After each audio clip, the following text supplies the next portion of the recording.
SIR form വിതരണത്തിന് പോയ BLOയ്ക്ക് നായയുടെ കടിയേറ്റ അനുഭവങ്ങളുമുണ്ട്. പാലക്കാട് തേങ്കുറിശ്ശി പഞ്ചായത്തിലെ 20ാം ബൂത്തിലെ BLO വിജയ് എക്കാണ് 2 തവണ നായയുടെ കടിയേറ്റത്. വാക്സിൻ എടുത്ത് നടക്കാൻ കഴിയാത്ത സമയത്തും ഫോം വിതരണത്തിന് പോകേണ്ട അവസ്ഥയായിരുന്നുവെന്ന് വിജയ് മീഡിയ വണ്ണോട് പറഞ്ഞു.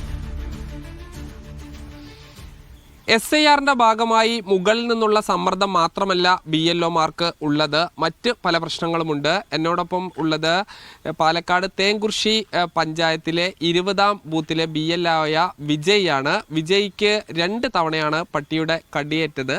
ഇപ്പോൾ ഈ ഫോം കൊടുക്കാൻ പോകുമ്പോഴാണ് പട്ടി കടിയേറ്റത്? അതെ, ഫോം കൊടുക്കാൻ വേണ്ടിയിട്ട് വീടുകളിലേക്ക് പോകുമ്പോഴാണ് വഴിയിൽ വെച്ചിട്ട് 2 വട്ടവും പട്ടി കടിച്ചത്. ഒന്ന് ഒരു വീട്ടിൽ വെച്ചിട്ടും പിന്നെ രണ്ടാമത്തെ കടി കണ്ടത് ഒരു വീട്ടിലേക്ക് വഴിയിലേക്ക് പോകുന്ന വഴിയിൽ നേരെ വന്ന് കടിക്കുകയായിരുന്നു. അത് ഒരു പ്രകോപനം ഉണ്ടായിരുന്നില്ല. വഴിയിലുണ്ടായിരുന്ന നായ നേരെ വന്ന് കാലിലേക്ക് കടിക്കുകയായിരുന്നു. തെരുവ് പട്ടിയാണോ?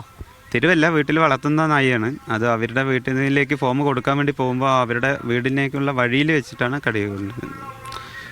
അപ്പോൾ ഈ വീടിൻ്റെ ഈ ഗേറ്റ് കടന്ന് പോകുമ്പോൾ വേറെ പുറത്തുനിന്നുള്ള ഒരാൾ, പരിചയമില്ലാത്ത ആള് കണ്ടപ്പോൾ നായ കടിച്ചു. അതെ, വീടിന് വെളിയിൽ നിൽക്കുകയായിരുന്നു നായ. അപ്പോൾ ആ വഴിയിൽ വെച്ചിട്ട് നമുക്ക് അറിയില്ലല്ലോ, നമുക്ക് പരിചയമില്ലാത്ത ഏരിയയിലാണ് ഇപ്പോൾ നമ്മൾ ഫോം കൊടുത്തുകൊണ്ടിരിക്കുന്നത്. അപ്പോൾ അങ്ങനെയാണ് കടി കൊണ്ടത്. കാര്യമായി മുറിവ് പറ്റിയിരുന്നു അല്ലേ? ആ, മുറിവ് രണ്ടാമത്തെ പ്രാവശ്യം കടിച്ചത് നല്ല മുറിവായിരുന്നു.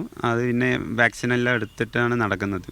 കഴിഞ്ഞ വാക്സിൻ എടുക്കുന്നു? ഇല്ല, ഇനിയും വാക്സിൻ എടുക്കാനുണ്ട്. അപ്പോൾ ഈ പട്ടി കടിച്ചിട്ട് ഇപ്പോൾ നമ്മൾ 2 വട്ടം കടിച്ചപ്പോഴും നമ്മൾ കുറേ റിക്വസ്റ്റ് ചെയ്തിരുന്നു BLO ഡ്യൂട്ടിയിലെന്ന നിലയിൽ മാറ്റണം, അല്ലെങ്കിൽ അതിനെന്തെങ്കിലും പ്രതിവിധി വേണമെന്ന് പറഞ്ഞിട്ട് നമ്മൾ റിക്വസ്റ്റൊക്കെ കൊടുത്തിരുന്നു. പക്ഷേ അവർക്കും അതിന് പറ്റാത്തൊരു സാഹചര്യമാണെന്നാണ് അറിയിച്ചത്. കാരണം ഈ തിരക്കാണ്, അത് കാരണം ഒന്നും ചെയ്യാൻ പറ്റില്ല എന്നുള്ളൊരു അറിയിപ്പാണ് കിട്ടിയത് അവിടെ നിന്ന്. ഈ SIRന്റെ തിരക്കിനിടയിൽ വാക്സിന് പോകാൻ സമയം കിട്ടുന്നുണ്ടോ? നമ്മൾക്ക് അത് ഇപ്പോൾ ആദ്യത്തെ മുറിവിൽ വാക്സിൻ അടിച്ച സമയത്ത് 3 ദിവസമാണ് നടക്കാൻ പറ്റാത്തൊരു സാഹചര്യമുണ്ട്. കാരണം 2 കാലിലും വാക്സിൻ എടുത്ത കാരണം നടക്കാൻ പറ്റാത്ത ബുദ്ധിമുട്ട്. 3 ദിവസം ഇപ്പോൾ ഫോം വിതരണത്തിന് പോകാൻ ഭയങ്കര ബുദ്ധിമുട്ടായിരുന്നു. അപ്പോൾ പിന്നെ ആ പെയിൻ വെച്ചിട്ട് തന്നെയാണ് പോയത്. കാരണം മേലെ നിന്ന് ചോദിച്ചുകൊണ്ടിരിക്കുകയാണല്ലോ, റിപ്പോർട്ട് ചോദിച്ചുകൊണ്ടിരിക്കുകയാണ്. കാരണം കൊടുത്തോ എന്നുള്ള റിപ്പോർട്ട് നമുക്ക് കൊടുക്കണം. 15-ാം തീയതിനുള്ളിൽ അത് 100% ആക്കാനുണ്ടായിരുന്നു പറഞ്ഞിട്ടുണ്ടായിരുന്നു. അപ്പോൾ അതും ചെയ്യണം. അങ്ങനെയുള്ള നല്ല ബുദ്ധിമുട്ടുകളാണ് നേരിട്ടത്.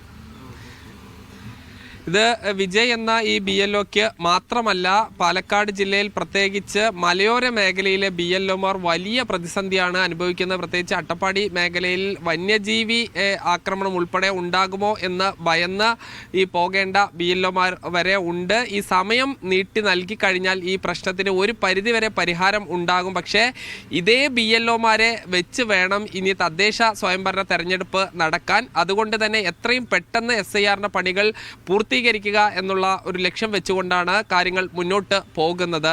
ഷിജു ചിറ്റൂരിനൊപ്പം സാജിദ് അജ്മൽ, മീഡിയ 1, പാലക്കാട്.